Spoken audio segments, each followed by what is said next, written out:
शृंगार होता संस्काराचा, अंगार होता हिंदवी स्वराज्याचा, शत्रूही नतमस्तक होई जिथे, असा महापराक्रमी पुत्र होता छत्रपती शिवाजी महाराज यांचा. 16 जानेवारी 1681 स्वराज्याच्या इतिहासातील एक महत्त्वाचा आणि अभिमानास्पद दिवस. या दिवशी हिंदवी स्वराज्याला एक पराक्रमी, विद्वान आणि रणधुरंधर छत्रपती लाभले. छत्रपती संभाजी महाराज. वयाच्या अवघ्या 32व्या वर्षी 128 युद्धात जिंकणाऱ्या या युवराजाचा राज्याभिषेक स्वराज्याच्या राजधानीत किल्ले रायगड येथे भव्य, दिव्य आणि ऐतिहासिक थाटात पार पडला. शिवरायांच्या राज्याभिषेकाप्रमाणेच हा सोहळा भव्य आणि दिव्य होता.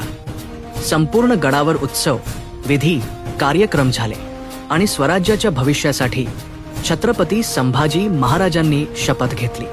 छत्रपती शिवाजी महाराजांच्या निधनानंतर संकट काळात स्वराज्याची धुरा सांभाळत 18व्या वर्षी युवराज, 23व्या वर्षी छत्रपती झालेले छत्रपती संभाजीराजे हे केवळ राजे नव्हते, ते स्वराज्याचे रक्षक होते. स्वराज्य रक्षक 1681 ते 1689.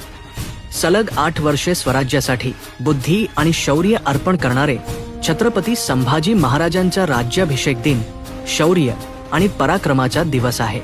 अशा या पराक्रमी, विद्वान, स्वाभिमानी आणि स्वराज्य रक्षक छत्रपती संभाजी महाराज यांना राज्याभिषेक दिनानिमित्त त्रिवार मानाचा मुजरा.